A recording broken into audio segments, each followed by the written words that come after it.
Well, guess what? I have a microphone that works today. Isn't that fantastic? It is the Morning Night Live, fueled by gangster rap and coffee. Yes.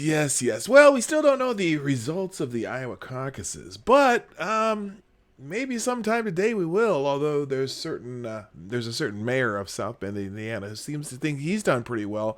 Also, there's a whole lot of other stuff going on. Man, there's a lot of stuff. I don't even know how much I'm going to get to today, but let's find out after I play the intro. Let's go.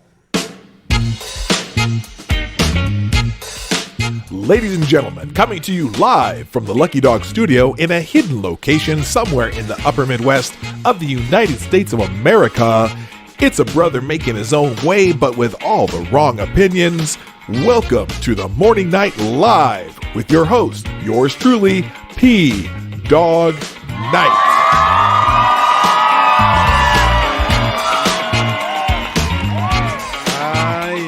Stop the music. Good morning. Welcome to the Morning Night Live on this fantastic February 4th, 2020. We've got, well, no, we don't. We don't have a winner. But I think that there is one winner of the Iowa Caucuses from yesterday. And, I think that person would be Donald J. Trump. Because the Democrats look ridiculous right now. Now, some of you, if you've had to pay attention, the Iowa caucuses are an interesting animal that people don't quite understand. And so there was some things going on the news. They're showing things, how things happen and how some of the delegates are distributed and things like that. And people were not happy about it. And especially the Bernie Sanders people, because the Bernie Sanders people think that they should be able to just kind of cruise right through this whole thing. And the Iowa caucuses probably was a great venue for Bernie Sanders because the way the caucus system works, it's really geared toward people who can get an organization out, who can get some enthusiastic supporters out. And if you can get those supporters out to those caucuses, it's really based on how many people you get at each of the little, what they call, they're I don't know if you call them precincts or whatever, the caucus sites. And so, the the whole thing is confusing to many people because, you come in there and they do a first count, right? And you might, let's say, for example, there was one precinct or whatever, this caucus site, where Bernie Sanders had 111 people in the first tally, right? And then I think the next person had like 80 something, and then like Pete Buttigieg had 47. So you think, okay, this first tally, Bernie Sanders is looking pretty good here. He's going to get the most delegates. And that particular site was going to divvy up 6 delegates. Well, because the undecideds in that precinct had more than 15% of the people there, those people could go and kind of take their kind of a second choice or take a second thing, right? So it turns out that most of the people who weren't decided weren't about to go for Bernie Sanders. They don't want Bernie Sanders. The established Democrats don't want Bernie Sanders, right? So they go and fill out the space where Pete Buttigieg is, and I think it was Elizabeth Warren at this one particular one. But still, Bernie Sanders had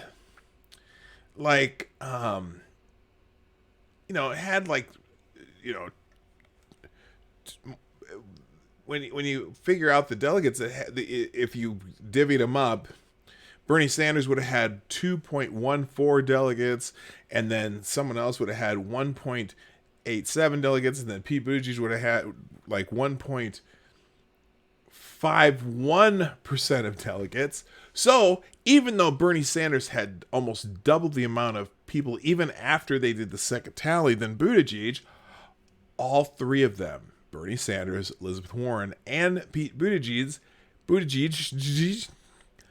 ends up with 2 delegates each. So the Bernie people are just flummoxed right now. They are furious. And you'll see when we get into Twitter trends, the salt The salt. I could cook every cow in Montana and season them with the salt that's coming out of this whole process. And they are livid. And I'm telling you right now.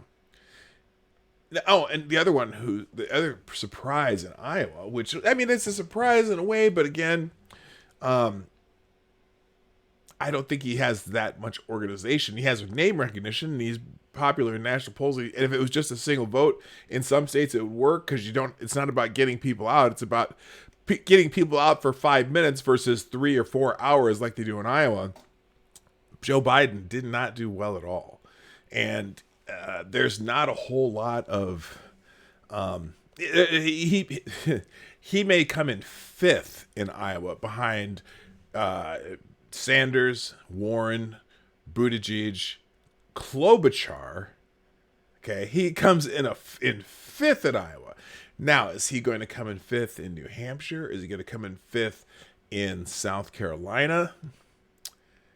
Doubt it. I think he'll probably win South Carolina because, again, these are not caucus states. In caucus states, you got to get people out to the place.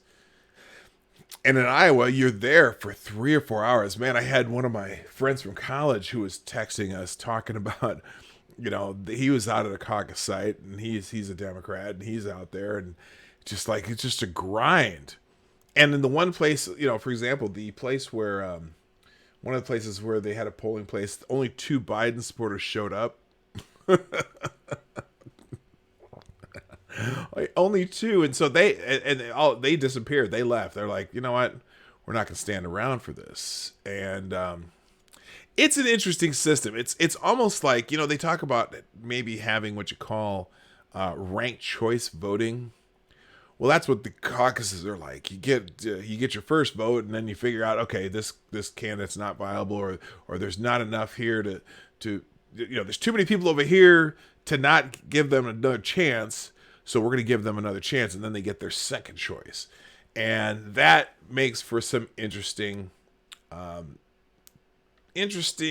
happenings going on. And the other part of the problem is they were trying to use this new app. Okay, they had a phone app where they could use for reporting, and they thought this was going to be great. Every precinct could have the little phone app on there, and they could just go report. Well, the phone app seems to have failed. And so then they had to call in some of these, they had to call in their results. And for some reason, they weren't really prepared to have the results called in. So that's why they're having so much trouble figuring out who won. However, one candidate decided on the way out the door that he was just going to proclaim victory and head to New Hampshire, and that would be Pete Buttigieg. And that may have been a mistake too, because oh boy, they are not happy with him this morning. So that is the very, very condensed version of what's going on. We're going to get into some articles today about the Iowa Caucuses. We're going to talk very little bit about impeachment, because impeachment's going on right now. In fact, right now the senators, like I said in the description, get to contribute to global warming today by each of them having 10 minutes to talk about their position on impeachment. I don't know if that lasts today and tomorrow. Plus, we got the State of the Union tonight with President Trump. We'll probably have, if I get to those articles, I will, but maybe we'll just wait till after the State of the Union. But I also wanted to go through a little bit of his interview. Well, we'll see what I get to, okay? We'll do that. But first, before we move on, let's say good morning to everybody. Let's check real quick. Okay, got a couple people. First of all, thank you to Tyler F. and Green Thunder Demini and Necrosaw Collins, who have retweeted out the show this morning. Thank you for doing that. If you would be so kind, everybody, hit the share button downstairs, or you can retweet the show. I put that link in the stream somewhere in there. You can look in the chat somewhere, and that's very helpful to me. Or you can hit the share button down there, and that will take you to wherever you want to go. 3 or 4 clicks, and you can share it out on whatever social media you use: Facebook, Twitter, Tumblr, Reddit, Pinterest. I think you can do it on Pinterest. I don't know. I don't know why you would do it on Pinterest. You know what? I need a subreddit. and I know someone was talked about me doing a Discord too. I should probably talk to whoever was. I can't remember if that was Gunfox. There was a couple people who mentioned maybe setting it up a Discord. Although I don't know what the use of it is, but I'll learn if someone sets it up. Anyways, let's say good morning to everybody. First of all, Della Hayes. Della was in the house first and gets the bell. Good morning, Della Hayes. Also, good morning, Cynical Lindsay, Advocatus Diabli, Richo, Tyler F. Functional, Green Thunder to Mighty, Jason Burns, Tyler F. I think I said already. Good morning, Jeremy Johnson. Good morning, Mr. Scott. Brian Mullins. Hey, you haven't been around for a while. Good to see you. BG. Hello. How you doing? I'm not sure what's more likely. The whole mess is because of corruption or incompetence. I think it's incompetence and some is corruption. Anyway. Also, good morning, Green Badger Outdoors. Chicago Mike. Reason Vision. Hey, you're here live. It's nice to see you live. Reason Vision is my most prolific commenter on my show because Reason Vision doesn't always get to see the show live, so they watch the recording, and I appreciate that. By the way, if you are watching a recording of this, I'm saying it now even though I'm doing it live, if you're watching a recording of this, please make sure you comment in the comment section, and then I know you were there and I can say thank you or throw a little heart up there, and that'll be cool. Also, good morning to Maddie's House of Geek and Patrice Ripley, my resident K-pop aficionado. All right, let's get into some stories. I got a kick out of the... Oh, it's number one now. You know what? I'm going to go right to this, even though it's number one. I'm going to one of my... I'm going to go to my Twitter trends first. Just the one in particular that is trending today that is cracking me up. Well, there's actually two of them, because one of them is Iowa Caucus, spelled Iowa Caucus, C-A-U-C-A-S. It's trending number 3 on Twitter. It's spelled wrong. I find that humorous. But trending number 1 right now is Mayor Cheat. Mayor Cheat. This is hilarious to me. Mayor Cheat. And here it is. I'm going to pop right into it right here. So people are bad because Mayor Pete, that's why I have coffee. Thank you. My daily cough. So Pete Buttigieg, on the way out of town, on his way to New Hampshire, decides that did I forget something today? Oh, I was going to play some music. I'll do it after we get through Mayor Cheat here. So Pete Buttigieg, before he left Iowa, goes and has a little rally with his supporters and says, "Thank you, this is a victory for us." Now, when he says a victory for us, I don't think he necessarily meant that he won the Iowa caucuses. What I think he meant is that it was a victory that they had a good showing, okay? But the way that it was reported and the way it came off, I could see where you might be able to make the mistake that he was saying, yes, we won the Iowa caucuses. I doubt he did. I really do doubt he did. I mean, it was looking like early. It was Bernie Sanders seemed to have a pretty strong... Like I said, Bernie Sanders has the organization. Bernie Sanders has the people who... The other part that Bernie Sanders has is his supporters are generally younger and maybe more college student-like, or at least younger people who maybe aren't so prone to needing to F this shit and go home and get the nap in or whatever. A lot of these probably younger people who probably go out and party at night and have no problem staying up and hanging around until until midnight on a Monday. Okay, they're there for the long haul. And also, they're the ones who are super enthusiastic. So they're going to go out to these caucuses and probably dominate them. And so early on, it looked like Bernie Sanders probably had the greatest numbers of anybody. But then each of these caucus sites were the people who weren't viable, the people who would join the ones who had maybe a little bit less support but were in the mix still. Well, all of their numbers got bigger. So the big benefactors of this in Iowa were Elizabeth Warren, Pete Buttigieg, and to some extent, Amy Klobuchar. And so Sanders has his hardcore base, but nobody else really wants him there because the DNC doesn't want him there. He's not, to the DNC, he's not a Democrat. Well, anyway, Mayor Pete had this little rally because he was saying, this is, even us coming in third would be a victory for Pete Buttigieg, right? Even though he supposedly had in theory, in his own internal polling, had the most support. And so on the way out, he had his little speech, right? Well, a lot of people are pissed off because they're like, wait a minute. The news stations aren't giving us results. The Iowa Democratic Party aren't giving us results. What makes you think you won? Is the DNC cheating Bernie Sanders again? Because that did happen, remember. Remember, I see the word Russia in the chat. Yes, the Russians, in theory, who hacked the DNC in 2016, proved that the DNC was cheating Bernie Sanders, right?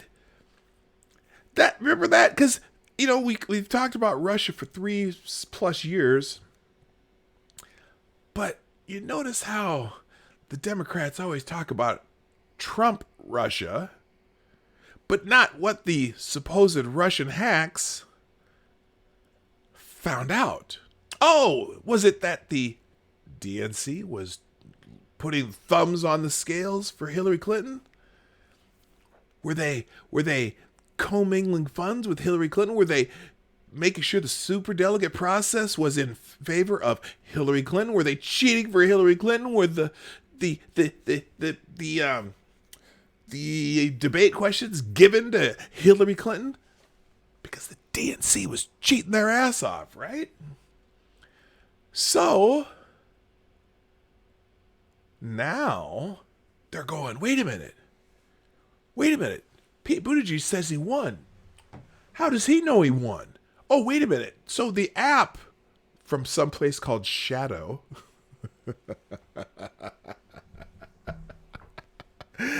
the name of the company who built the app for the Iowa Democratic Party is called Shadow.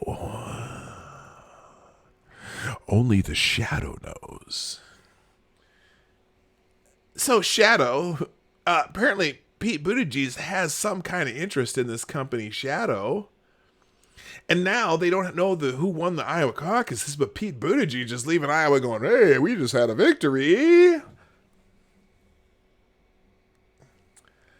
People are pissed off at Pete Buttigieg, so they're calling him Mayor Cheat on Twitter, and it's trending #1 right now. This right here, someone named James Ellers. Bernie won. Andrew Yang did well. I didn't hear much about anything about Andrew Yang. Anyway, and Mayor Cheat trying to steal an election. What will be done about this? Iowa caucus. Let's see. What else do we got? Let me read it up more. Now, this is somewhat Stephen Miller. Not these are Republican people. I want the Democrats' version of Mayor Cheat. Someone named David Slack. Do not by the way, as a rule on my show, please do not. Whoa. Oh, thank you, Chicago Mike. We've got our first super chat of the day. Mike with $3.99. And a little bit of Jeffrey Epstein didn't kill himself. Yes, that was the Jeffrey Epstein's prison guard there. Chicago Mike says, so, did Howard Dean win in Iowa on Monday? Yeah! Thank you, Chicago Mike. By the way, if you'd like to participate in the show, if you'd like to be a participant in the show, if you would like to be a permanent part of the show, you can do so by throwing up a super chat. Not throwing up like, But putting your super chat down in the old Streamlabs link, it's in this description and it's in the chat somewhere there. Also follow me on Twitter at PDogKnight. No, Howard Dean didn't win on Iowa, but I would have been shocked if Hillary Clinton had won. In fact, I tweeted that yesterday. I'm like, breaking news. Hillary Clinton wins the Iowa caucuses. I don't know if that went over that well, but anyway, someone named please don't contact anyone I talk about on this on Twitter or on the show, or if you do, please don't say that I sent you, because I didn't. And I know some of you think that's funny when you say you did, but don't, because I don't want people harassing people just because I'm talking about them. By the way, before I move on, also good morning, MC Hammer Time. Also, Mike Savage, were you already here? I know. Oh, Mitch the Ripper showed up while I was talking, running my lips. Thank you. Good morning, Mike. Mitch the Ripper, Mike Savage, Neckersaw Collins. I think I got everybody. If I didn't, BG, BG, you were here earlier, so I think I got everybody so far. Okay, this is one of my favorites though. David Slack, which is a great name for a Democrat, probably Bernie supporter. Here it is. David Slack. He says. Here, this is a thread. Let's check out the thread. This is precious, I gotta tell you. David Slack says, "Hi. While I can't yet prove it, I feel safe in saying that both hashtag Bernie won and hashtag Mayor Cheat are trending because Russian propaganda accounts are amplifying them. Putin's goal is to divide us. Instead, let's stand together, elect Democrats, and sanction his ass out of office." Wow. Remember that guy? Wow. I'm gonna make that one of my sound effects. By the way, here's something. I got a request from my people who show up here on a daily basis. Are there any special sound effects you should add? I want to add the wow, because that's always a good one. I gotta think of some sound effects to add, because I have my bell, and my bell works, but there's got to be more things I can add. I'm gonna try to make the show more fun, because sometimes I just get on a rant and it's not fun anymore. And it's fun for. Probably fun for you listening to me go on rants, but I also want to do silly things like ring the bell when I want to ring the bell. All right, moving on. But yeah, okay, so this is a Russian plot, right? It's already a Russian plot. Good morning, Pincalo. How are you doing? And did I say good morning, Mr. Scott? How you doing, Mr. Scott? All right. Russian. Yes, the Russians. This is the Russians making sure that these hashtags trend. Are you kidding me? People for it's refreshing. Ooh, I think my wife's printing something. The printer just started moving. It's Ratman. Mayor Cheat. Corporate needs you find. What? Corporate needs you find the differences between this picture and this picture. They're the same picture. Okay, they're mad. Hello, Zombie Teddy. Da-dong. I see you, Zombie Teddy. Good morning. Let's see. Buttigieg declaring victory in the middle of this mess is absolutely ridiculous. This is Evan Markart. He stopped the release. Oh my God, that printer's so loud. Get this thing away from me. Hang on. I was scanning some photos this weekend. Oh, I should show you this. I have a great photo of my grandfather painting a picture of a bass. Really cool. I mean, I miss my grandfather. He passed away in 1989, but whatever. It's been a while, but it's a great photo. We found it in the basement. We're cleaning our basement. Anyway, Evan Marcotte, Buttigieg declaring victory in the middle of this mess is absolutely ridiculous. He stopped the release of a powerful Iowa poll. He funded the app that broke, and he decides to declare victory in the midst of chaos. Did someone from the wine cave promise he'd win? Hashtag Mayor Cheat. Someone named Sophie says, every person who has said there is no way Bernie will win, he doesn't have enough support, he's just a waste to vote, can now officially eat my fucking ass and also denounce the DNC for being shady and evil. Hashtag President Bernie Sanders. Hashtag Mayor Cheat. Okay, I don't know. Maybe they figured out who won. It's still Mayor Cheat trending number one, though. Anyway, people are just livid. It's hilarious. It's hilarious. It's hilarious. Someone named Cool Sue. Okay, pals, here's what's going on. Bernie won. The DNC is reacting exactly the way you'd expect a Bernie win to a Bernie win. Don't you remember 2016 when Bernie didn't technically win? He probably wouldn't have won, but they did kind of cheat him anyway. And 3, Mayor Cheat thought owning the results app would guarantee his win, and so declared it before the results came in. Oh, time to smash. This is the one and only Jake Duranzo. Time to smash some fucking rats. Hashtag Mayor Cheat. So, that sounds like they're threatening violence too. Hey, look, I see a new name in the chat. Let's see. Looks like, is that an L-R-I?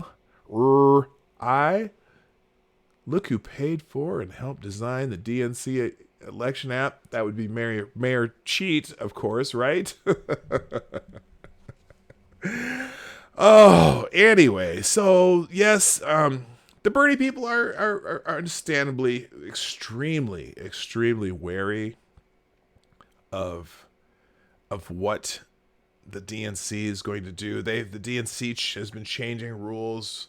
Like, for example, they changed the rules to allow, what's his name? Mike Bloomberg gets to be in the next debate just because the DNC changed the debate rules. The debate right before New Hampshire, right?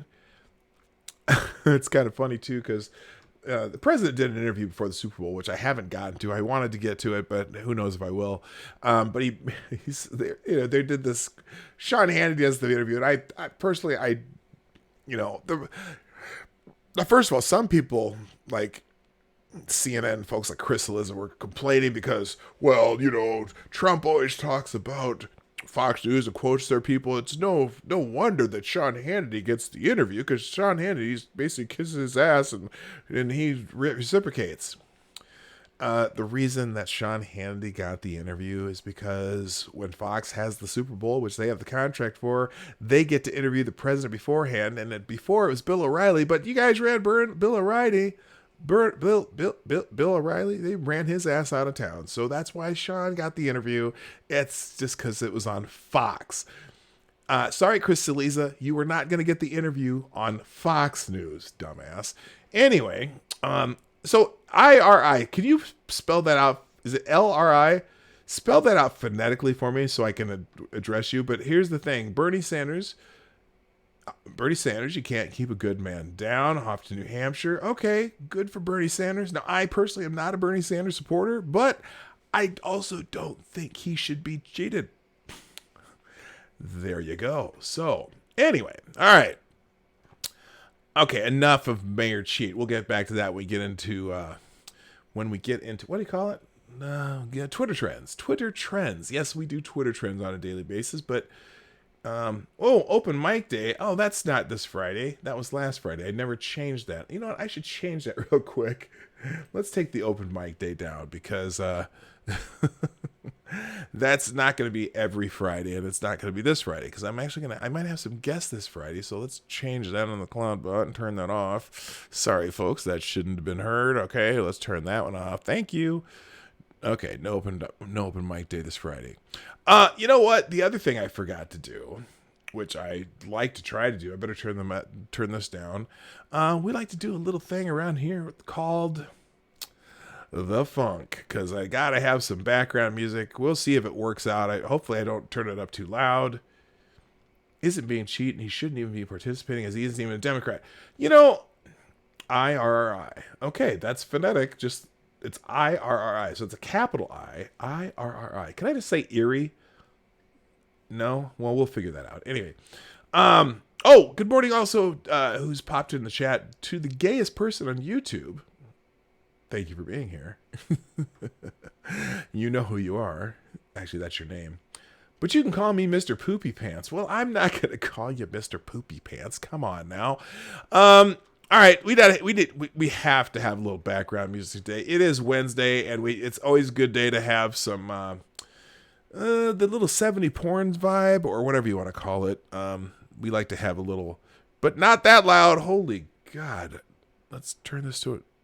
Let's turn it to a volume that's manageable. All right, here we go. Ah, yes, that feels good. And that sounds like a pretty good volume to have it at. Just enough so you can hear it, but not too loud to hear over me. And remember, the show is the Morning Night Live is sponsored by you, the viewers of the Morning Night Live. Please, if you haven't already done so, please share the stream out on your favorite social media. You can hit that little arrow below the screen and hit a couple more clicks, and it'll send it out. Also, if you like what we do here at the Morning Night Live, please hit that thumbs up arrow. That means you like what we do, except for Duck Dog, who has the exclusive rights to the thumbs down arrow. And finally, to support the channel and to be a permanent part of the show, you can participate by throwing a couple of bucks in the tip jar. Yes, we do super chats or voluntary reparations, whatever you want to call it. For as little as $2, you can be a part of the show. I will read what you write in the middle of the show, just like we did for Chicago Mike, who did this one. Just a reminder. Yes. That was the... he didn't do it again. I just repeated it just so you can see that Epstein's... what's it called? Epstein's prison guard did a press conference. I know nothing. I see nothing. All right, I'm gonna turn that down a little bit. It seems a little loud. I don't know. All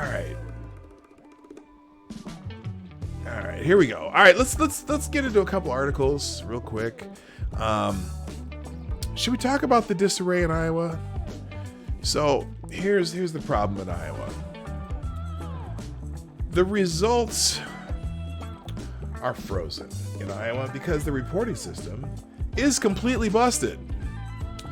The results of the Democratic Iowa Caucus were delayed Monday evening because of a technical issue with the results system, according to reports. About 85% of precincts were reporting results by 10:30 p.m. in 2016, according to CNN's Wolf Blister. This year, though, there were no results in at the same time, reportedly because of an issue with the application being used. Yes, the application that somehow Pete Buttigieg has some interest in. I don't know exactly what, but... Oh, it is Tuesday, isn't it? Sorry, I didn't mean to scare you there. You did not miss Tuesday. And there's my dog barking at something. I don't know. He must see a squirrel outside the door. No, we're not playing that game, dogs. Oh, I hear you. Shut up. Anyway. Whoa! We got another... we have another super chat from... a $2.23 super chat from Cox... Ucker? That's an interesting last name. Cox Ucker. Huh. Well, thank you, Cox Ucker, for the Grandpa's Cough Medicine Fund. Yes, I'm not a grandpa yet, and I'm not ready for that shit, but yes, for the coffee fund, thank you, sir. That's, well, cough medicine. Sometimes I have a little cough medicine in the coffee. Today I don't. I probably should. All right, back to this article. 4 years ago, at this point, almost 8, okay, I already said that. Blitzer said Monday evenings, and then so campaign officials are reportedly being brought in for a meeting to discuss the issue. Oh, yes, they're being brought in to discuss the issue. I wonder what that means. According to BuzzFeed's news, Rudy Kramer, because he tweeted it, there's a technical issue with Iowa results reporting, hearing from multiple campaigns that the Iowa Democratic Party is sending a tech staffer to the shared boiler room in Des Moines, where the campaigns have staff headquartered to brief them momentarily on what's going on. The smartphone application that allows Democrats to record the results of Monday's presidential caucus has raised security issues, the Wall Street Journal previously reported. The application is used by caucus workers on their personal phones. The Democratic National Committee said in a statement Monday evening that there were inconsistencies in the reporting of 3 sets of results. The application did not go down and wasn't hacked, the DNC added. Apparently the Russians weren't there. We found inconsistencies in reporting the 3 sets of results, the DNC said in a statement according to CNN. In addition to the tech systems being used to tabulate results, we are also using photos of results and a paper trail to validate that all results match and ensure that we have confidence and accuracy in the numbers we report. This is simply a reporting issue. The app did not go down, and this is not a hack or intrusion. The underlying data and paper trail is sound and will simply take time to further report the results. But in a news statement issued by the Iowa Democratic Party Tuesday morning, noted that there was in fact a problem with the phone application. While the app was recording data accurately, it was reporting out only partial data. Oh, shocker. Shocker. We have determined that this was due to a coding issue in the reporting system, Iowa Democrats said, according to the statement. So there's a little statement here. I'm not going to read it because I can't. It's so small, I can't even see it. CNN political director David Shalin commented about the situation during the network's coverage of the event as the panel was discussing the unusual issue. Oh, so unusual. This is the Democratic Party. This is not unusual. This is just how shit works, okay? This was not the plan, Shalin said. Now, this is an understatement. This is the understatement of the day because I'm sure there'll be more than one today. Something is clearly off from the plan that the Iowa Democratic Party had at the start of the night. You know what that is? I can tell you what's off from the plan that they had at the start of Saturday night. Bernie Sanders was leading. It's not off from the plan. That's the design of the plan. They did not expect to have no vote reporting at 10:30 Eastern at night. That is dramatically later than we've seen in the past. Okay. So that's... I feel bad. I feel bad for Bernie because this happens again. And, I know some of you there are Bernie people out there that, are just furious, and I don't blame them. I just don't. It's like, what the hell? Where'd my music go? Oh, there we go. I don't know what happened there. Yeah, gotta have the music going. All right.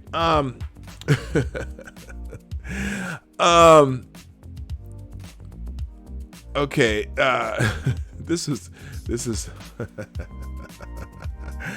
Oh, now apparently the Biden campaign, who seems to be coming in 4th or 5th in Iowa, depending on who you ask.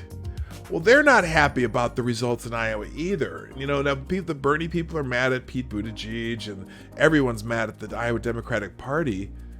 But apparently the Biden people think that there's something askew too, and that's important. So a top Biden surrogate says Iowa results can't be trusted. Really? A top surrogate for the 2020 Democratic Party presidential candidate Joe Biden suggested on Monday night, amid the chaos that broke out in the Iowa caucuses, that the results from the caucuses could not be trusted. ABC News reporter Molly Nagel tweeted, "I asked former Senator Chris Dodd, Democrat from Connecticut." Well, Chris Dodd? Is Chris Dodd even still alive? Apparently he is, because he was around to talk about it. If he thought asked Chris Dodd, I asked Chris Dodd if he thought the Iowa caucus results were discredited following the inconsistencies reported tonight in the results. Nagel reports that Dodd told her, "Yep, sounds to me like if you can't, if this is wrong, what else is wrong?" Okay, whatever. Axios reported that Dodd was a friend and top surrogate for Joe Biden. Dana Remus, general counsel for the Biden campaign, sent a letter to the Iowa Democratic Party demanding answers for what happened.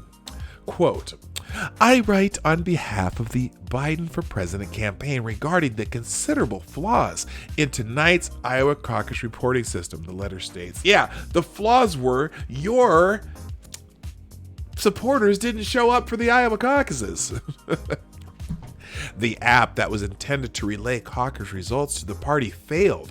The party's backup telephonic reporting system likewise has failed. Now we understand that caucus chairs are attempting to, and in many cases failing to, report results telephonically to the party. These acute failures are occurring statewide. Telephonically? Okay, you're clearly a Biden person. Anyway, good morning, Gen T, by the way. I just saw you show up in the chat. I'm glad you're here. Let's see. We appreciate that you plan to brief the campaigns momentarily on these issues, and we plan to participate, the letter continued. However, we believe that the campaigns deserve full explanations and relevant information regarding the methods of quality control you are employing, and an opportunity to respond before any official results are released. We look forward to hearing from you promptly. Let me translate that. We know we lost, and we don't want you to tell anybody yet. In the meantime, we are on to New Hampshire, on the road to the most important election of our lifetimes, the letter concluded. Isn't every election the most important election of the lifetime? Have you ever heard an election where they said, well, this election isn't as important as the last one, but it's the second most important election of our lifetimes? Yeah, dumbasses. Bad app or not, Biden is still screwed. Well, no, he's not. Here's the thing.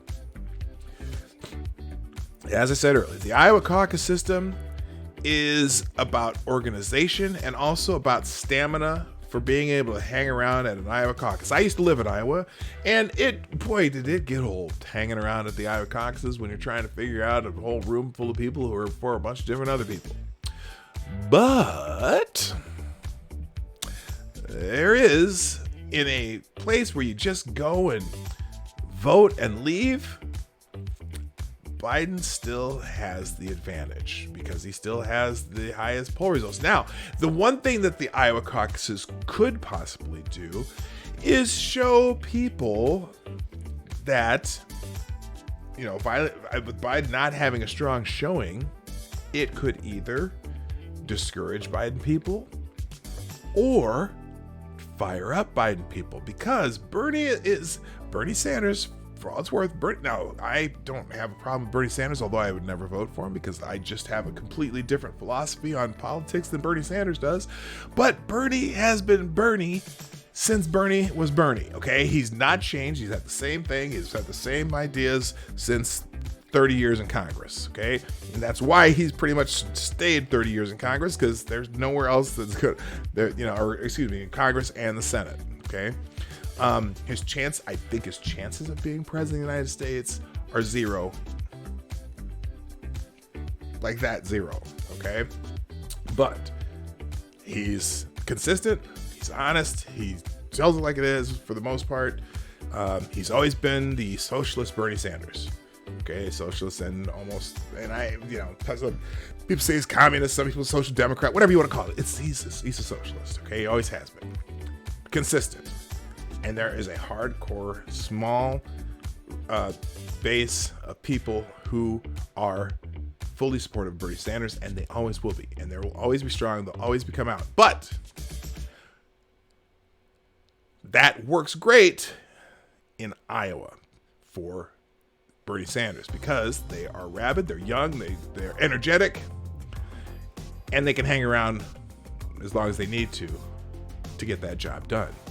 In a situation where you're just going and voting, the old people don't have to stay. They can go check their mark and walk away, go home.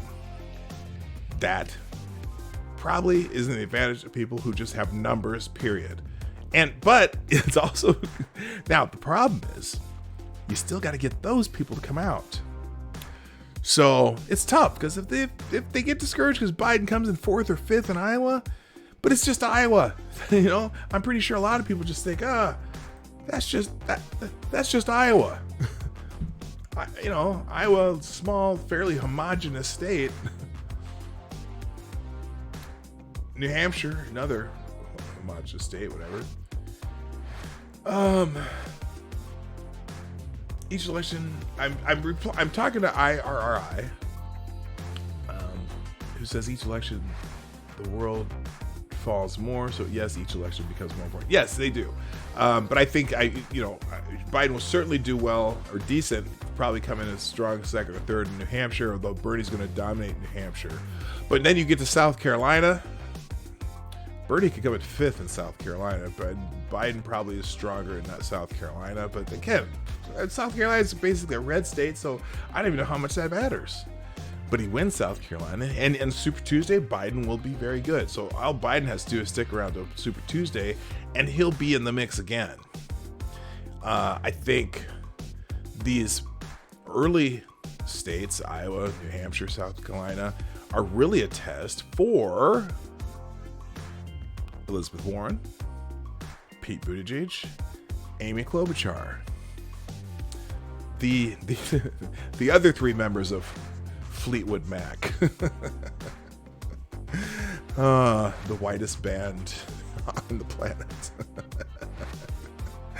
I'm not knocking Fleetwood Mac. They're a very good band. But, yes. Anyway, so, I don't know. Let's see here. Doomsday clock still. Fuck the doomsday clock. It's just some people talking. Whatever. Look, I voted. Okay, so since you're new here, IRRI, I voted for the sweet meter of death in 2016, and so if that's because if that doomsday clock is related to the sweet meter of death, bring it. Anyway, good morning, Zombie Teddy. How you doing, Mr. Dax? How you doing? I already said hi to you. What am I talking? No, I didn't. You just got here. I don't know. Whatever. I'm saying hi again just to be safe. All right, moving on. This one's weird. Oh, I see. Never mind. Now, Bernie Sanders supporters do feel good coming out of Iowa, and they probably should. They got organized and did really good, and so here's a Breitbart article. Bernie Sanders supporters taste victory in Iowa despite caucus results chaos.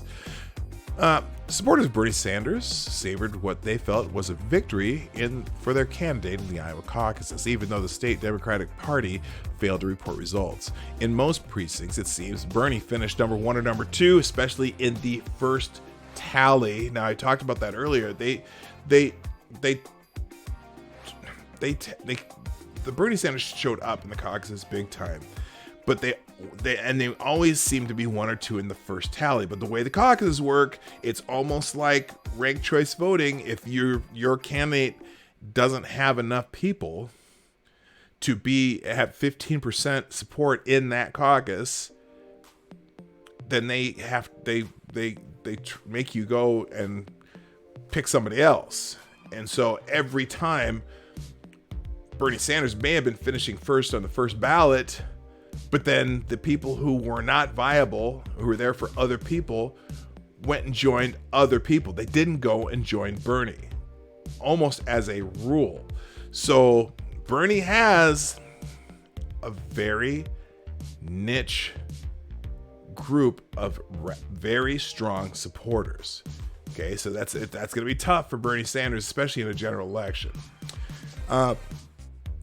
Her anecdotal report was confirmed by other Sanders volunteers and supporters at the campaign victory party at the Holiday Inn near the airport, packing the ballroom so full that the campaign began restricting access. Now, the Holiday Inn ballroom at the Des Moines Holiday Inn Airport probably holds maybe maybe 1,000 people, maybe 500 to 1,000 people, I'm guessing. Anyway, the state Democratic Party failed to report results as expected, thanks to what appeared to be a technical breakdown, though most votes were tallied, again, internet editing, tallied at precincts by a simple show of hands. Officials struggled to relay that information to the state party. In the hallways of the hotel, volunteers and supporters were upbeat. One was heard cheerfully humming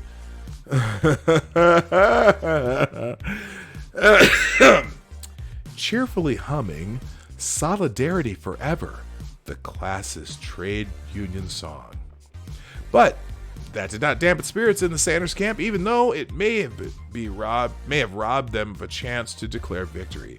Eric White, also of Des Moines, told Breitbart News that anecdotal evidence suggested that Sanders, Senator Elizabeth Warren, and former South Bend Mayor Pete Buttigieg had finished in the top 3 spots in several locations. The celebratory mood at the Sanders victory party contrasted with the more somber atmosphere of the Joe Biden victory party, or lack of victory party, at Drake University, where participants milled about nervously watching CNN in anticipation of any news about the results. So there you go. Bernie Sanders people are upbeat, as well they should be. I'm not surprised at all that the Sanders campaign did well in Iowa. Like I said, I participated in the Iowa caucuses.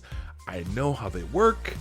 And again, I've said before that it's perfect setup for a campaign like Bernie Sanders. Large, loyal, young supporters.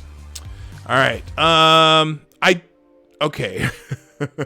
The best thing, though, about the Iowa caucuses, to me at least, was the where is it? Oh no, here it is. The best part of the Iowa caucuses, to me, was the coverage by CNN, and one particular moment that I found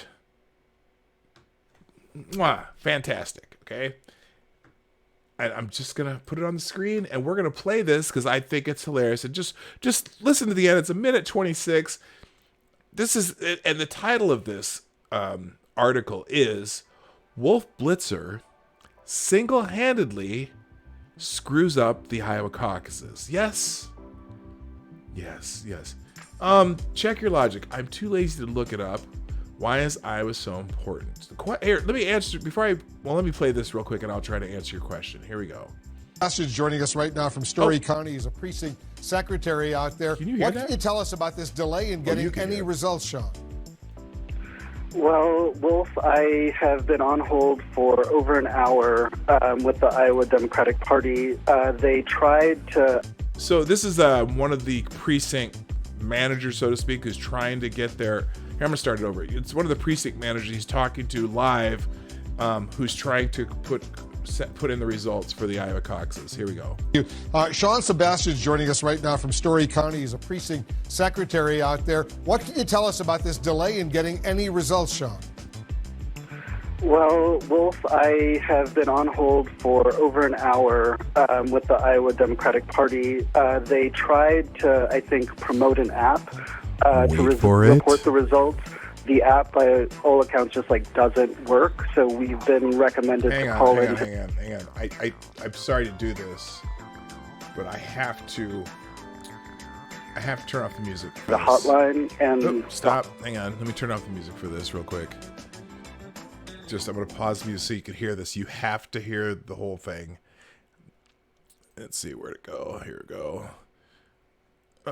Here it is, and put it back on the screen. Okay, so he's on hold. The precinct secretary is on hold with the Iowa Democratic Party. The hotline has not been responsive.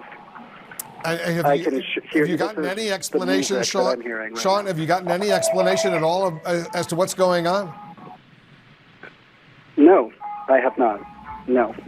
I'm just waiting on hold and doing my best to report the results from my precinct. What are you hearing? I know you're listening to a conversation from the Iowa Democratic Party. So this is a real coincidence, Wolf. I just got off hold just now, so I've got to get off the phone to report the results. All right, go ahead. Report your result. Can we listen in as you report them, Sean? Yep. All right, let's listen. All right. Okay. Hi. Hello? They hung up on me. Oh my God. This is so They hung beautiful. up on me. Okay. I've got to get back in line on hold. Cute. They just hung up. It's so frustrating. So the dude was on hold for over an hour. And he gets on the line, he gets on TV with the Wolf Blitzer. Did you hear her answer? Could you hear that? Tell me if you hear that in the chat. Oh my gosh. Oh, good morning, Peter Allman, or good afternoon, Peter. Well, yeah, it's afternoon. Good afternoon, Peter Allman. It's afternoon in Manchester. He was on hold for an hour. And while he's on the interview with Wolf Blitzer, they finally answer. And as he's telling Wolf Blitzer, I have to get off hold, I have to answer this call, the lady hangs up. Oh my gosh. You gotta feel for that guy. Holy crap. The Democratic flag looks like it's Mexican. Am I wrong? I didn't see the Democratic flag. I don't know. I didn't see that. Anyway, all right. Let's real quick. Let's change gears here because just yesterday, just to update on yesterday's impeachment stuff. So the House managers and the president's lawyers made their summations yesterday. I thought it was interesting that Jay Sekulow, one of the president's counsel, did a pretty this is interesting. This was kind of I wouldn't say necessarily a game over thing, but it kind of was. And listen, watch the exhibit that Jay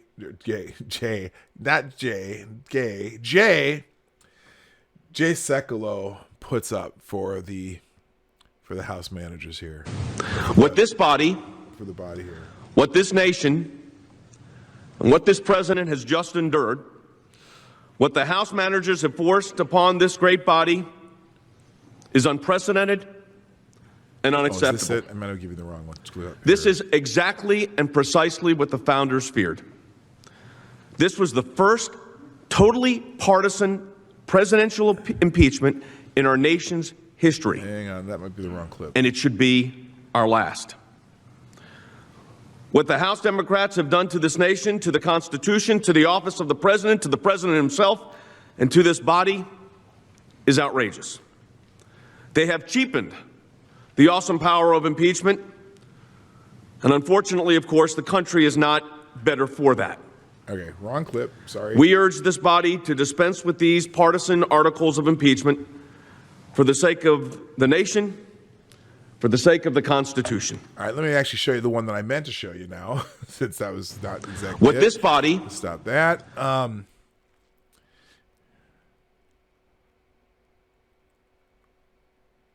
Oh, here we go. This is the clip I meant to show you. My apologies. Here it is. We believe that we have established overwhelmingly that both articles of impeachment fail to allege impeachable offenses and that, therefore, both Articles 1 and 2 must fail. This entire campaign of impeachment that started from the very first day that the president was inaugurated was a partisan one, and it should never happen again. For 3 years, this push for impeachment came straight from the president's opponents, and when it finally reached a crescendo, it put this body, the United States Senate, into a horrible position.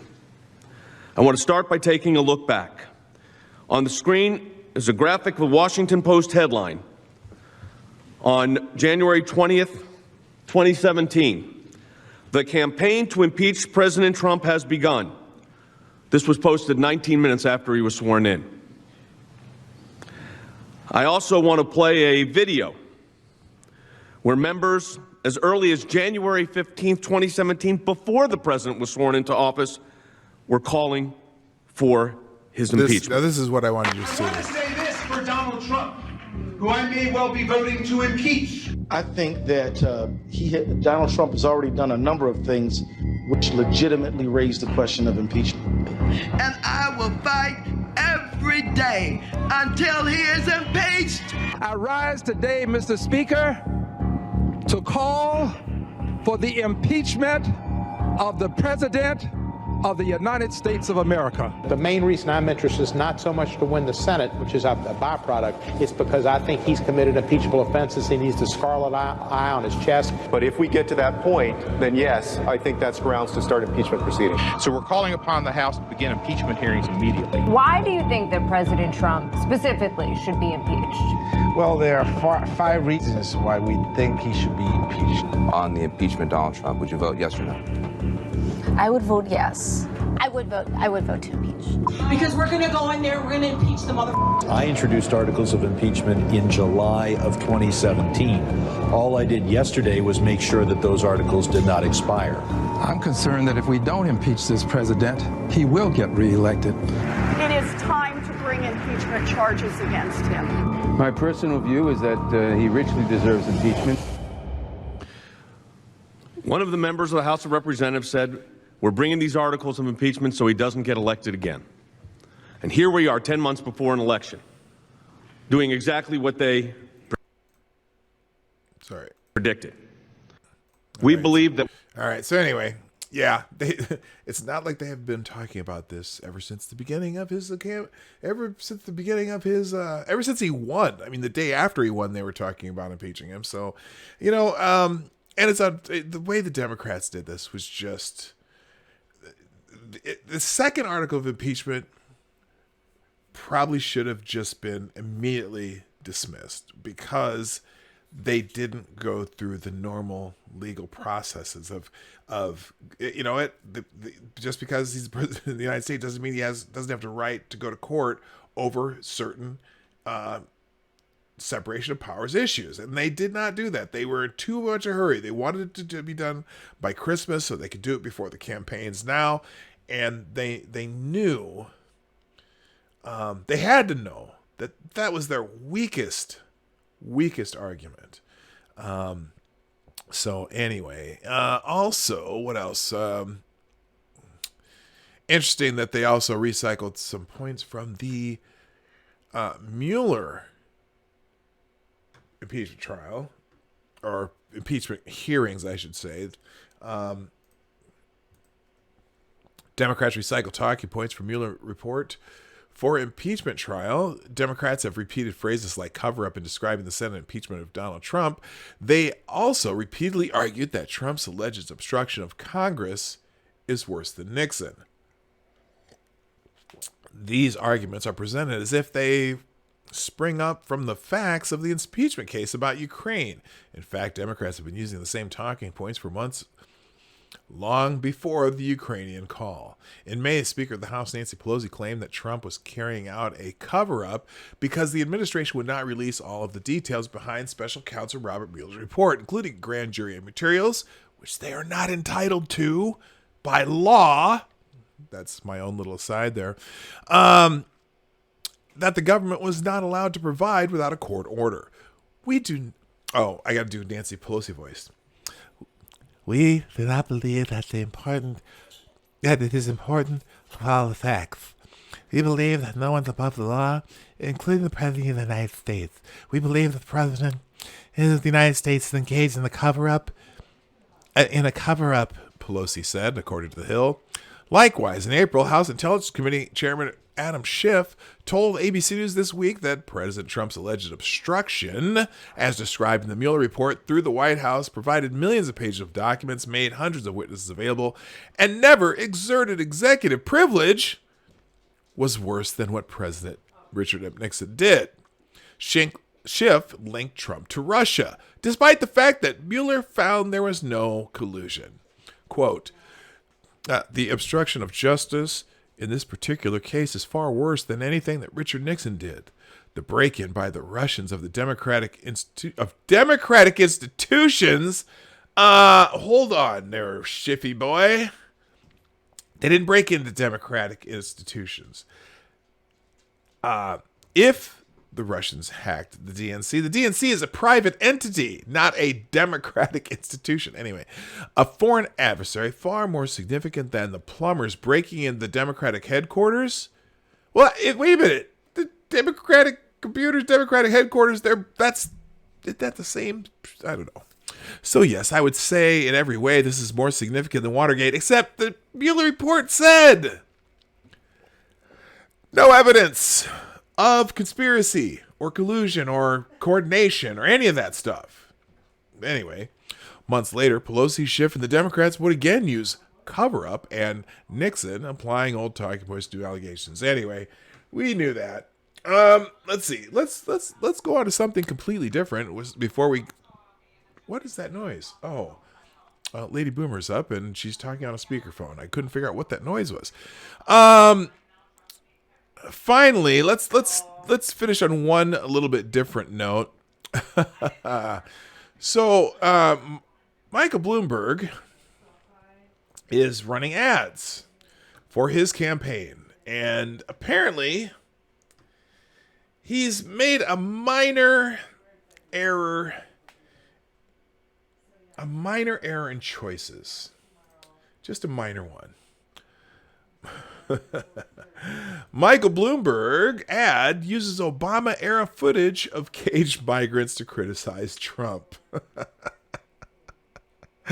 Michael Bloomberg, former mayor of New York City and contender for the Democratic presidential nomination, released an anti-Trump campaign advertisement that included footage of caged migrants in, wait for it, 2014, during the Obama era. The Bloomberg campaign released an ad that was meant to highlight unflattering events that have occurred during the Trump administration, such as the White Nationalist March in Charlottesville, Virginia, the aftermath of the Florida school shooting, the Brett Kavanaugh hearings, and immigration enforcement at the U.S.-Mexican border. America demanded change. And change is what we got. A narrative set in the ad, which then led to a montage of footage supposedly all taken during the Trump presidency. Here it is. America demanded change. Donald Trump wins the presidency. And change is what we got. Oh, yes. This is all Donald Trump's fault. The wall's a good thing. Sorry. Hate to break it to you.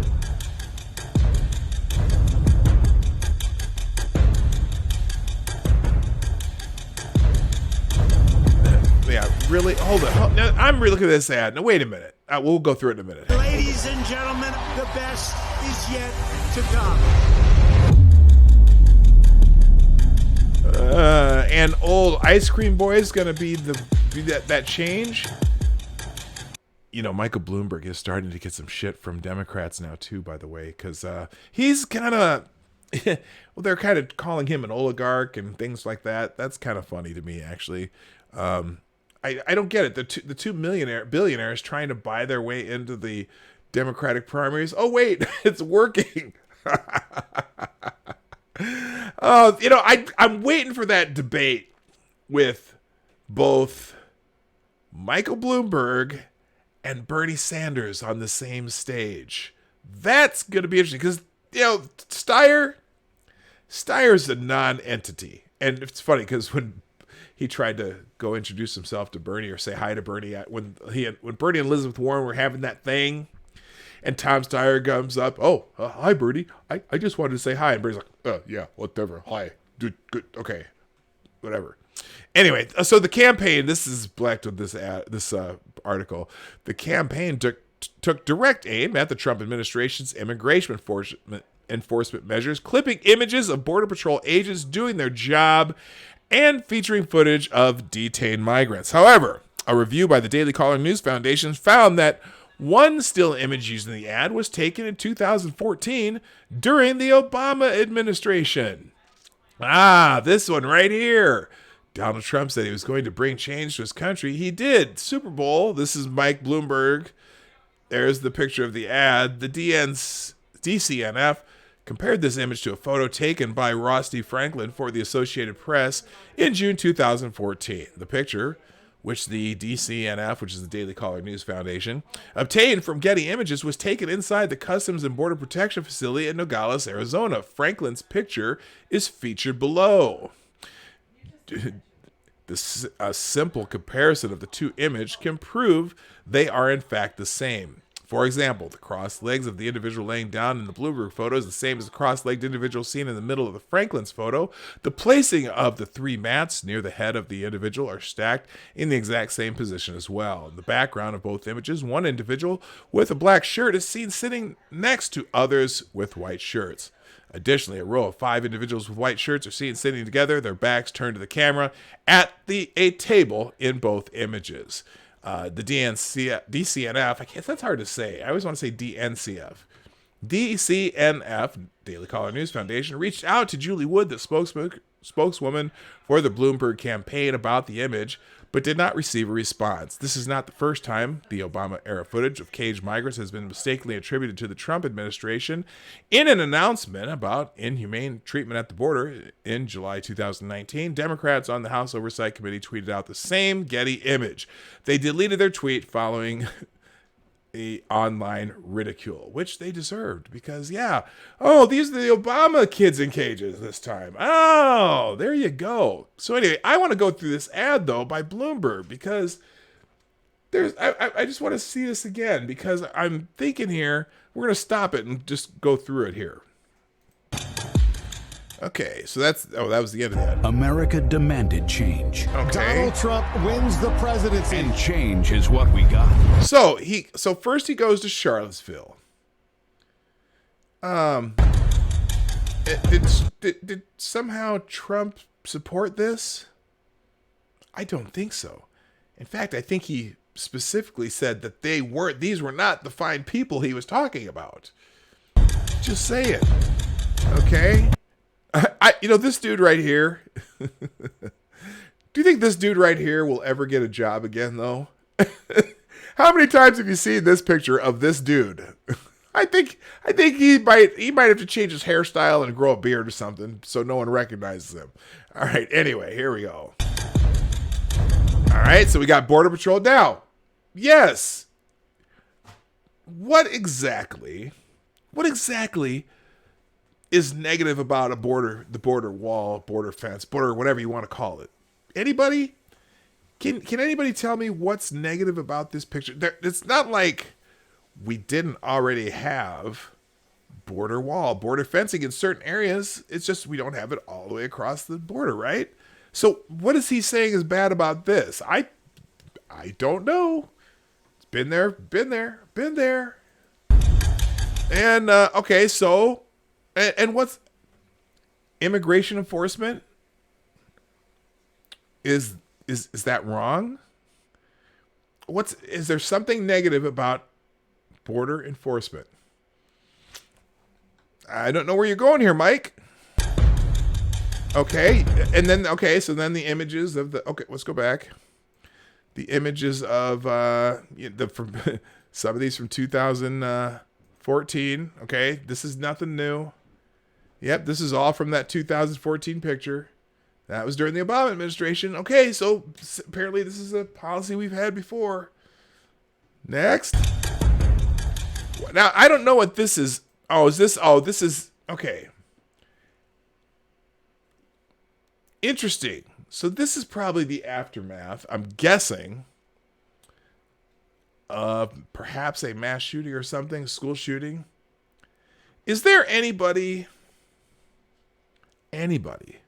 who remembers any mass shootings or school shootings or any of these things? Did this ever happen during the prior administration? I could have sworn that some of these cases happened during the Obama administration and during the Bush administration and in the past. I know Columbine wasn't during the Trump administration. That was a long time ago. In fact, I don't even think the one in Florida, the one that the David Hogg and that, wasn't that during the Obama administration? This is what's his point here? Oh, that's right. He's the main funder of what's that anti-gun Mom's Demand or whatever. Anyway. Okay, yeah, that's and okay, and oh my gosh, what's the point of putting this in where Trump's throwing supplies out to people? Nothing bad about that. Okay, the hurricane, yeah, hurricanes happen, and okay, so Trump's hair gets blown in the wind. Yeah, what's your message here, Mike? Kavanaugh. Oh, the woman who probably thought. Maybe made up a little story. I don't know. Oh, is that Sandy Hook? Okay, even worse. When did Sandy Hook happen? Parkland was 2018. Okay. Sandy Hook was when? Sandy Hook was during the Obama administration. Well, okay. Was it just 2 years ago? But what does that have to do with... That doesn't have anything to do with this administration. That's not unique to this administration at all. Just saying. It's not, I mean, what's the point there, Mike? Gay vet supporting trans right. Okay, so does that mean trans people, is trans right to, is it anyone's right to be in the military?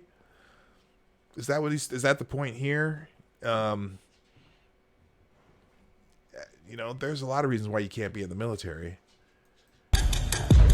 Okay, nothing wrong with Bill Barr. Nothing wrong with the fact that he met with Korean President Kim Jong-un. Isn't there peace between North and South Korea right now? Of course, granted, the Korean War has technically been at a standstill for years. But North and South Korea are talking now. The South Koreans credit Trump with the cooling of tensions between the two countries. Now, granted, I don't know where they're at with that.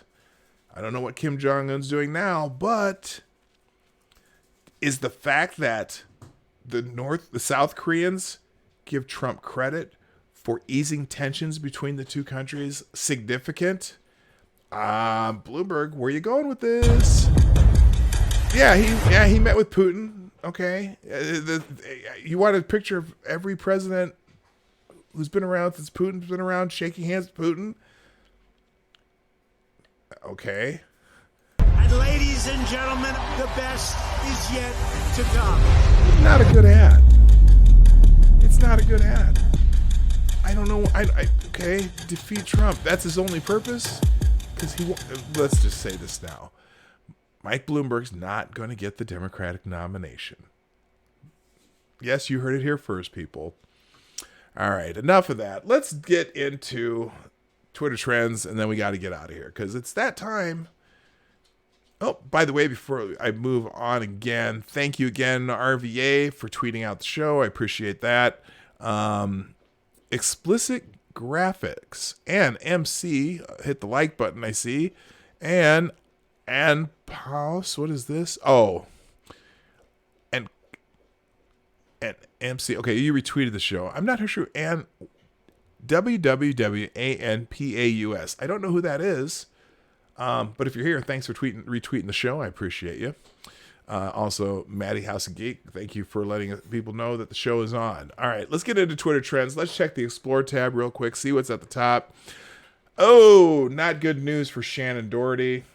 If you're familiar with Shannon Doherty, I think she was on Beverly Hills 90210, and she's been in some shows since. Unfortunately, she reveals that her cancer has returned. The second big cancer news this week. Also, if you heard yesterday, Rush Limbaugh has a late stage lung cancer. He talked about yesterday. It's interesting that didn't show up in the trends. Yesterday, were people just awful. You know, I mean, when people you don't like in public, public figures you don't like get a bad disease, I don't think it's the time to just shit on them in Twitter or whatever online. But boy, people were just awful to Rush Limbaugh yesterday. Some were supportive, whatever, but it was really awful. But anyway, Shannon Doherty, in an exclusive interview at ABC Good Morning America, the actor said that her breast cancer has returned and is now stage 4. Doherty, who was first diagnosed in 2015, went into remission in 2017. I don't think I've processed it, she said. So best wishes for both Rush Limbaugh and Shannon Doherty. All right, let's check in the trends today. After I click the thing. Number one up, Iowa Caucus disaster has moved up to number one because Josh Jordan says there's no bigger winner of the Iowa Caucus disaster than Donald Trump, and we all know it. How Democrats managed to blow this small chance to highlight their candidates between impeachment and the State of the Union address might be something we talk about for a very long time. Yeah, with everything going on this week, the State of the Union tonight, the impeachment trial going to be finishing up tomorrow.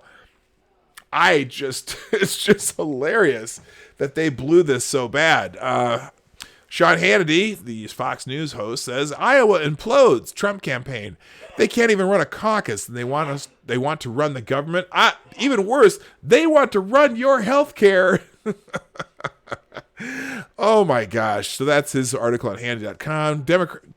Someone's graphics cartoon says Democrats can't even run a caucus, and they want to run the country.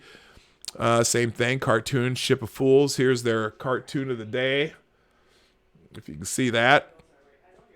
Yeah, so all right, so that's cute. So anyway, yeah, everyone's talking about the Iowa caucus disaster, so to speak, or so-called caucus disaster. Let's see. Here's the DNC has chimed in. For 3 years, we've been preparing for the process that officially kicks off tonight in Iowa, the Democratic presidential primary. Today, our chair, Tom Perez, reflects on the reforms we've made to make this the most transparent primary in our history. Well, wow, that's a fail. All right, let's see. The Democrat, Senator Bill Cassidy, the Democrats put together a half-baked impeachment process and botched the Iowa caucuses last night. Now let's just hope they don't get their hands on the economy. This is, oh my gosh, it's, you think this is going to be part of any campaigns coming up?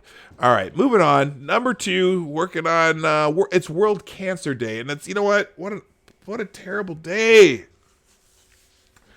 What a terrible day for Shannon Doherty, Rush Limbaugh. It just reminds you, you gotta think about, think about your health, think about people, get your exams done, make sure you're on top of things. If you're a female, get a mammogram. If you're a man, get your prostate checked, all that shit, man. Remember who lost their battles, support the fighters, and applaud the survivors in the brave battle against cancer. World Cancer Day. There's a bunch of different ribbons that you can wear, all the different colors for the different types of cancer. That apparently there's a ribbon for everything. There you go. So anyway, what else here? A doctor asks the cancer patient what his dream is. The boy says he wants to meet Batman.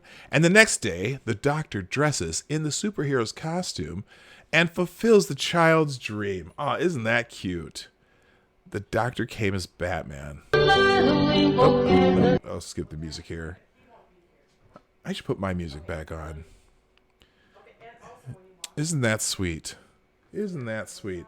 Here, real quick, I am going to put my music back on real here since we're in Twitter trends right now. All right, we're back. All right.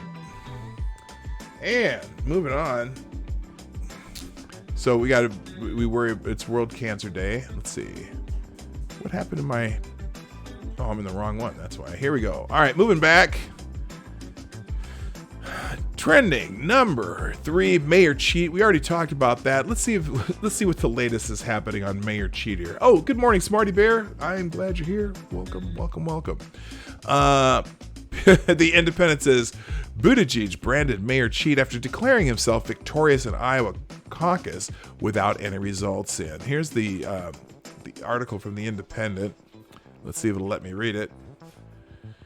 Pete Buttigieg slammed as #Mayor Cheat defends Iowa victory speech without any results in. After declaring himself victorious despite a lack of published vote counts and chaotic fallout from last night's Iowa caucus, Pete Buttigieg was met with an avalanche of #Mayor Cheat accusations on social media, while the 2020 presidential candidates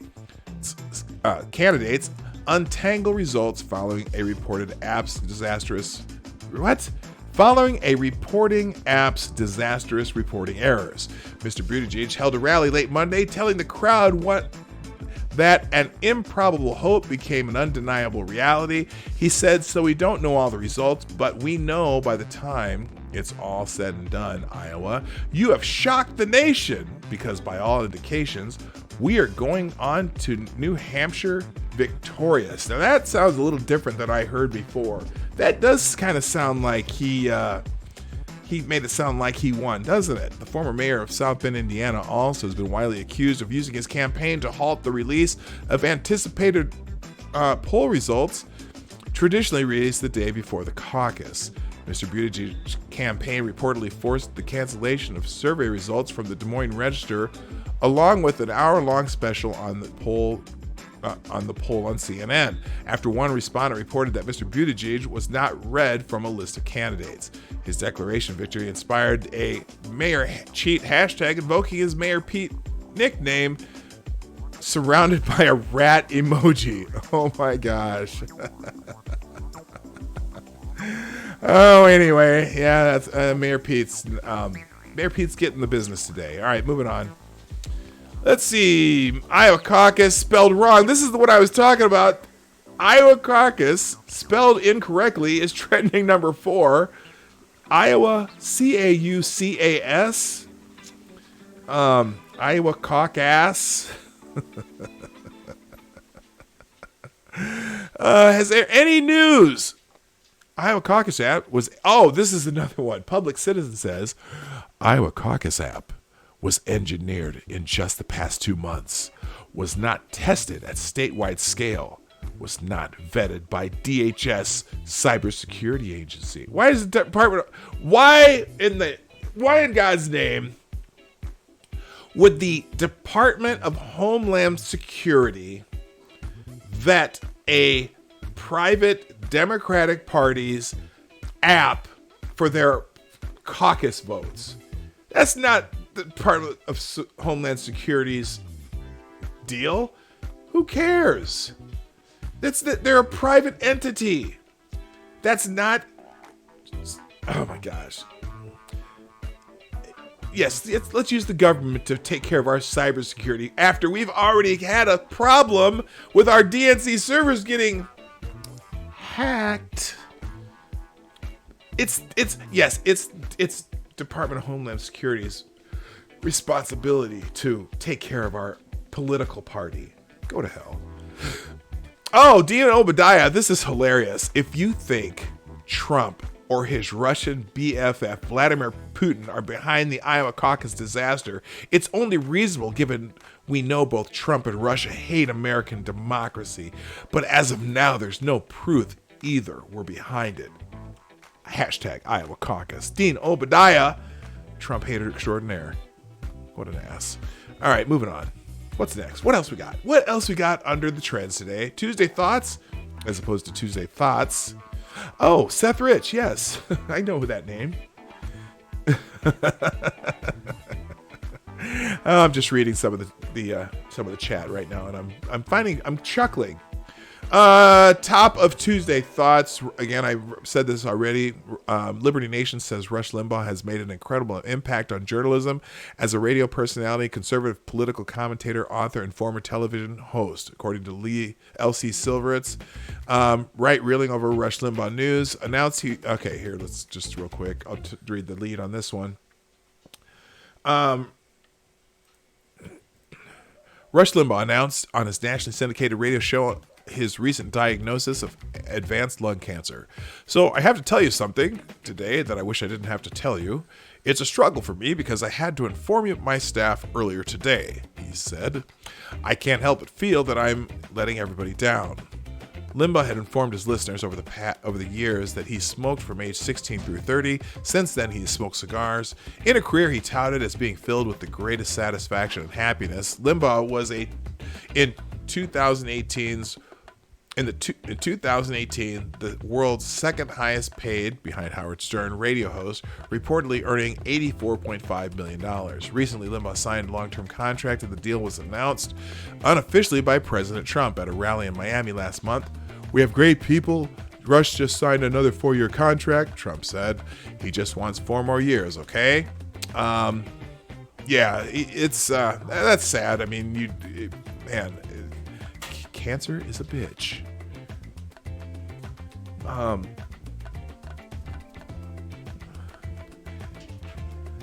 Let's see. More Tuesday thoughts. Say hi to Lady Boomer. I know that. Let's see. Tuesday thoughts. Everybody has their own problems, just on different levels. This is here. Let's do this. You'll never understand my pain. Sorry.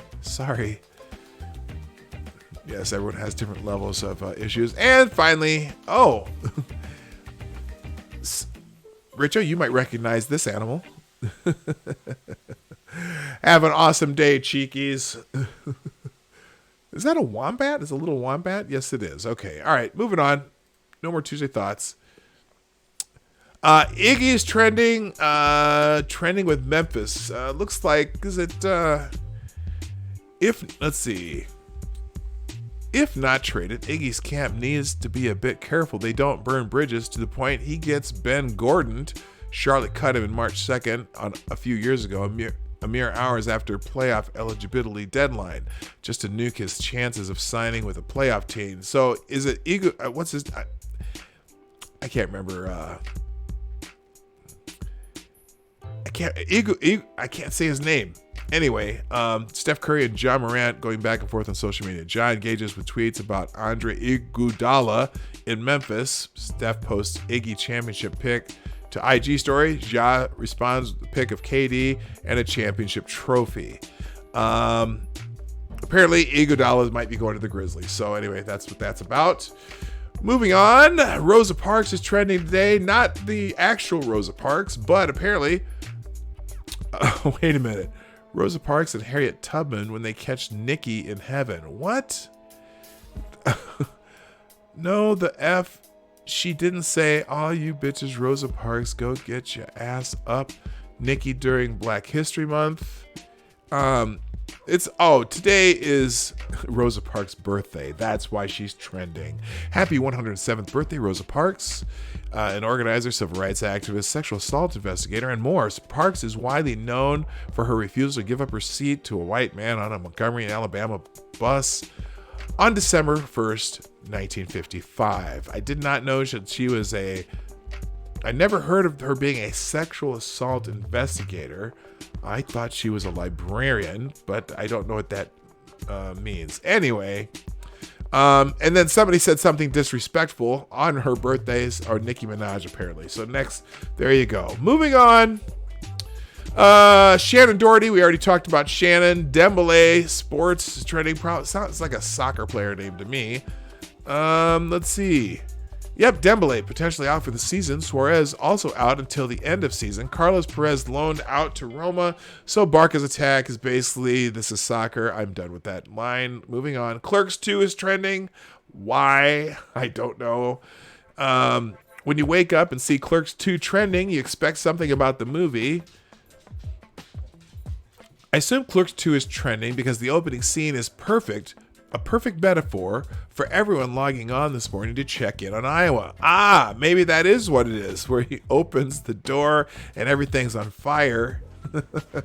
That could be. Is that why Clerks 2 is trending? Since Clerks 2 is trending, I'll just say this.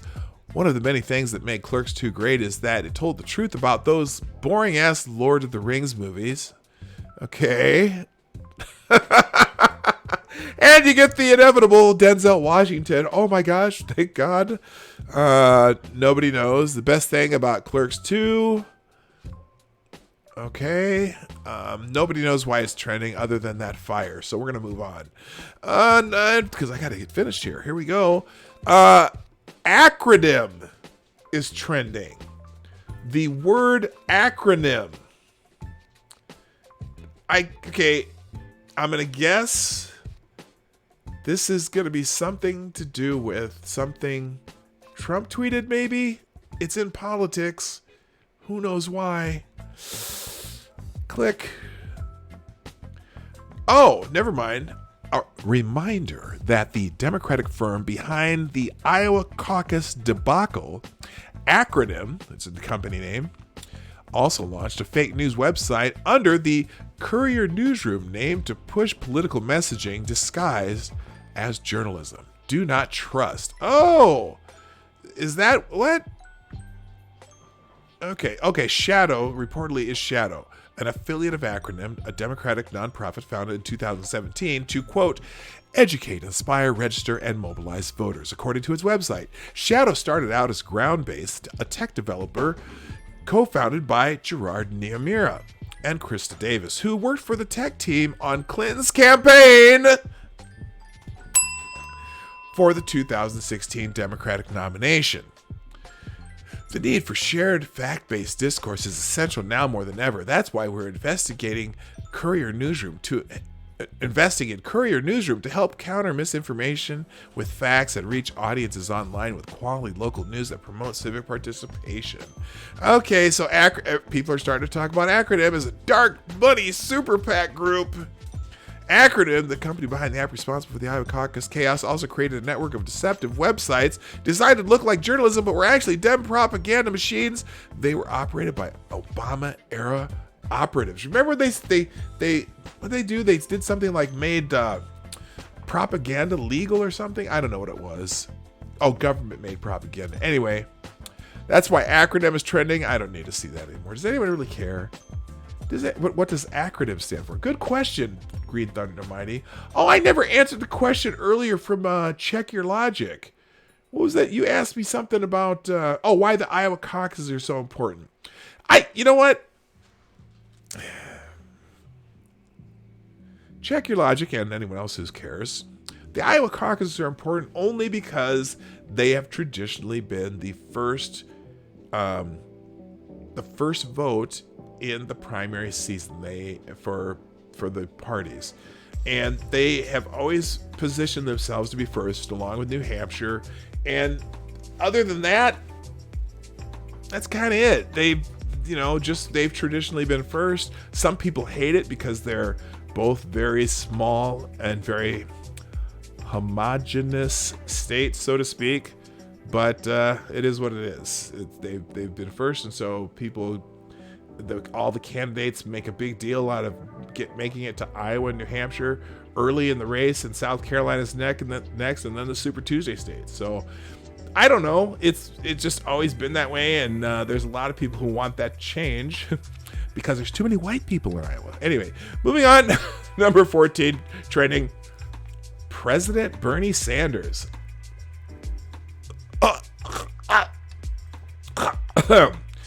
President Bernie Sanders is trending. Friendly reminder that President Bernie Sanders has risked his career to do what is right, not what pleases the bigwigs. Okay. Dr. Victoria Dooley says, President Bernie Sanders because we call, text, canvass, and donate like our lives depend on it.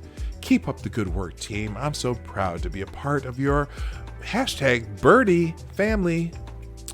Okay. Oh, see, now here's the thing. The other thing that the Sanders campaign did before the caucuses, where they released their own internal polling just to try to get a little step up on everybody. So that was, I don't know, it's dirty, but it's just part of the game. Apparently, Nina Turner, who's part of the campaign for Bernie Sanders, releasing their internal caucus numbers, showing that they're doing strongly. Who cares? Okay, I'm just curious. Besides perhaps IRRI, any other Bernie Sanders people in the chat right now? I don't know. I'm doubting it. President Bernie Sanders. I like the sound of that. Look at this picture. Yeah, I don't know about that one. Oh my gosh. Anyway, so yeah, no thank you. No thanks, sorry. I don't think he has a chance. Moving on, Tuesday motivation. I'm gonna skip that. This is some K-pop thing written in Korean. I can't read it. I'm skipping. State of the Union is trending because President Trump to deliver the annual State of the Union in wake of impeachment trial. I think this is by design. I wish he would have postponed it a week until this is over. In fact, I think Steve Bannon was on some show saying that he should do that. Love him or hate him, President Donald Trump made politics great again, and nobody should object to an increased level of interest in politics among the general population. Someone named Graham Noble says that. Let's sum up the hashtag State of the Union speech beforehand. Lie, lie, outrageous lie. McConnell is my bitch. Lie, lie, I own you, Lindsay. Lie, wall, speak, Mitchie. Lie, racist, lie, lie. Thank you and good night.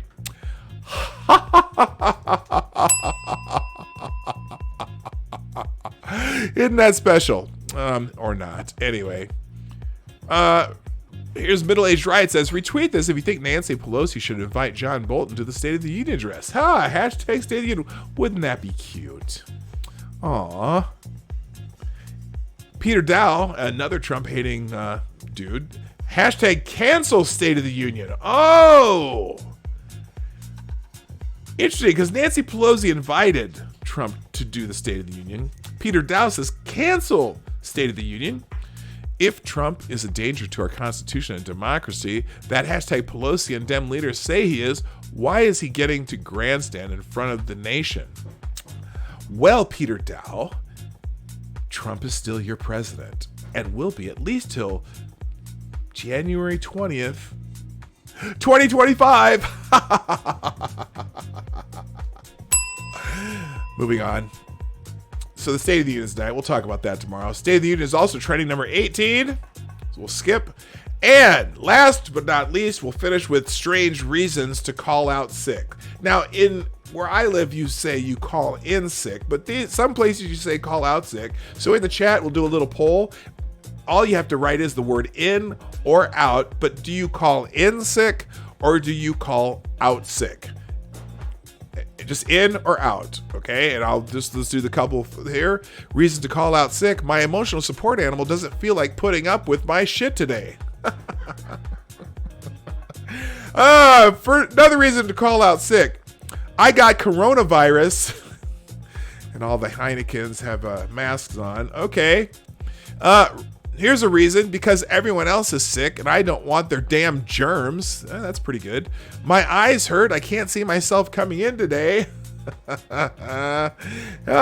Oh wow. See, I'm one of those. I'm an innie too. Lots of innies in the chat. I don't see one outie yet. Okay. Strange reason to call in sick. Anal glaucoma. I can't see my ass going to work. Yes, Lady Boomer is enjoying these with me. Strange reason to call out sick. My feet got dirty shopping at IKEA barefoot. Yeah, that's a strange reason. Okay.